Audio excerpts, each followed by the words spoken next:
Hello again, I am Chaotic Shmoo, and I am here to continue your education on Dungeons & Dragons 3.5 edition. This week's tutorial is about character descriptions and languages. You will learn about alignments, religion, and information to help you decide what your character will look like, along with setting up their backgrounds and what languages they know.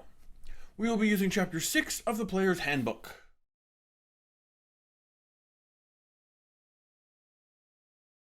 We have 9 alignments to choose from. They range from lawful good, also known as the Crusader. They tend to be the holier-than-thou characters. We have neutral good, also known as the Benefactor. They tend to be carrying type, who helps others according to their needs. We have the chaotic good, also known as the Rebel. They believe in what's right and good, but have little care for law and order.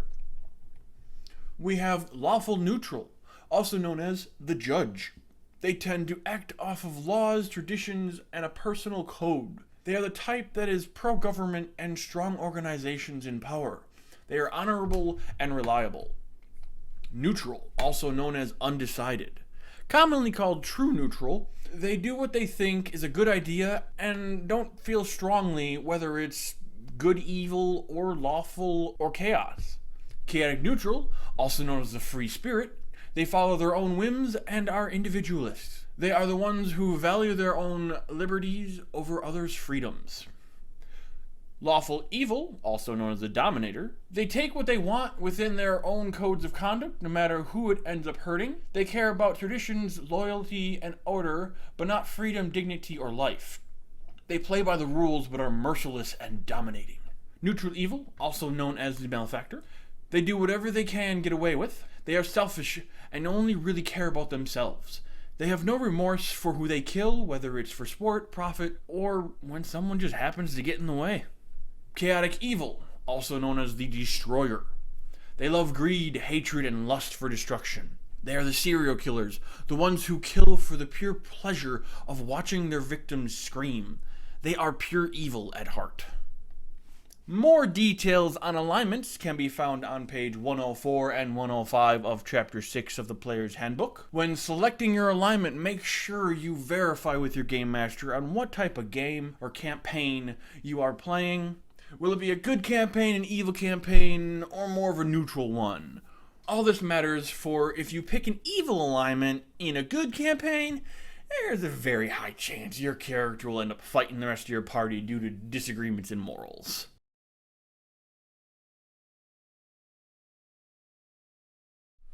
Religions.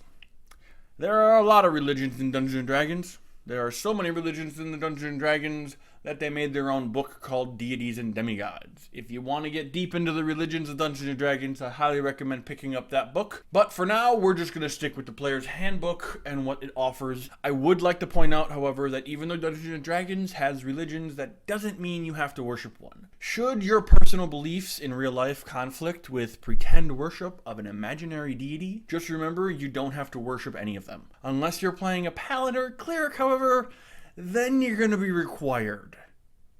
Now, because there are so many different religions in Dungeons & Dragons and they can get fairly complex, I'm not going to go into specific details about each individual deity. You can read up on page 106 or 107 and 108 of the Player's Handbook into a greater detail about them if you want to know more and you choose to pick a deity. But what I am going to do is tell you the perks and the drawbacks of having a deity. So the perks of having a deity, you get the deity's favorite weapon. No matter if you're proficient with it or not, you automatically can have it without suffering any penalties. Kind of cool feature if there's a specific weapon you want and you're not proficient with it, pick up a deity. Now you're proficient with it. If you're in good favor of your deity and your game master is a very kind person, your deity can grant you blessings during those risky moments where you're about to die.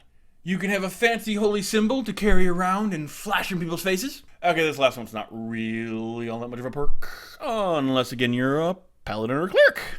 Drawbacks to having a deity, though. You have to follow your deity's path whether it be good, evil, lawful, or chaotic. You're restricted by what alignments you can be according to what your deity is. Each deity has their own set of alignments. Outside of that, you can't worship it. You need to be ready to defend your faith when non-believers question your deity's existence. And be prepared to defend it. Don't deny your deity, cause it's never fun to get smited by a god. Next, we move on to appearances, backgrounds, vital stats.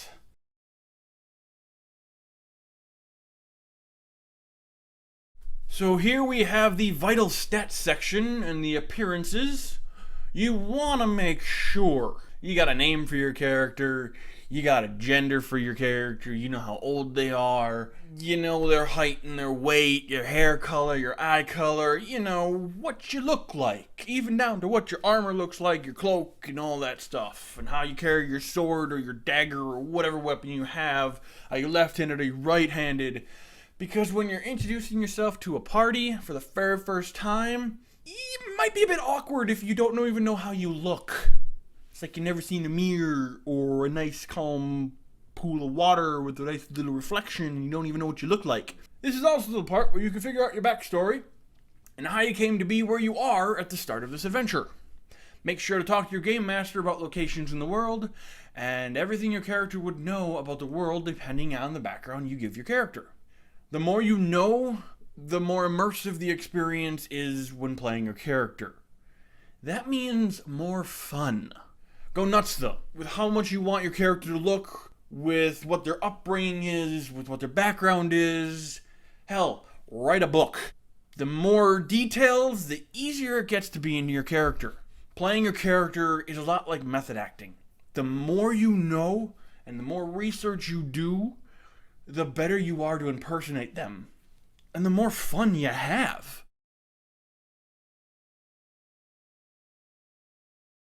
Lastly, I want to talk about languages. Now, languages, yes, they're part of skills. Page 82 of the chapter in skills, you can find the list of languages, but I wanted to keep it separate because languages can be quite important. If you don't know it, you can't communicate. Now, languages, you start with common and your race language. Humans start with common and one additional language that they get to pick from. You also get your intelligence modifier for extra languages. So if you have an intelligence modifier of 3, you get 3 more languages. You also can use your skill ranks to buy more languages. 1 skill rank equals 1 more language you know. There are no skill checks. You just know the language if you spend the point. Now remember, at page 82 is the list of languages.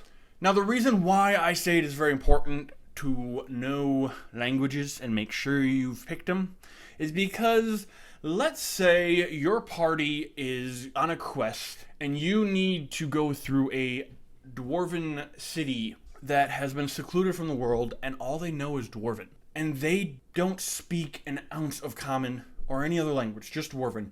And your party just happens to not have picked their languages, and no one is a dwarf, and no one knows dwarven.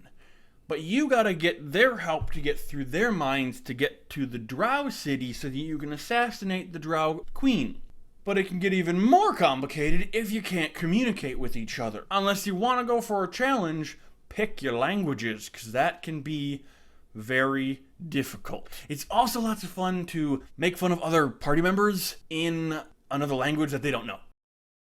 Well, that wraps up another Dungeons & Dragons 3.5 edition tutorial. We learned about alignments and how they work, the perks and drawbacks of having a deity. Again, remember, paladins and clerics do require a deity. Along with making sure you understand how to get your appearance of your character, the background, the vital stats, so you can all set it up to be able to play and have such a more immersive adventure than just, I'm a standard fighter. I have a sword. Let me hack and slash. That gets kind of boring unless you're into that thing. Be more immersive, have a lot more fun, but remember that it is a character. No matter how detailed you make this character, no matter how realistic you try to make this character, it is still just a character. It is not real. You are not that character. You are acting as that character. And then we finished up with teaching you about languages. Remember, leave a comment below Let me know what kind of character you would make to try to assassinate a drow queen. Could be a tricky situation. They are quite powerful. Like this video, please. Share it with your friends. Subscribe to my channel for more. As always, thank you for watching. I'm Chaotic Shmoo, and I will see you next time.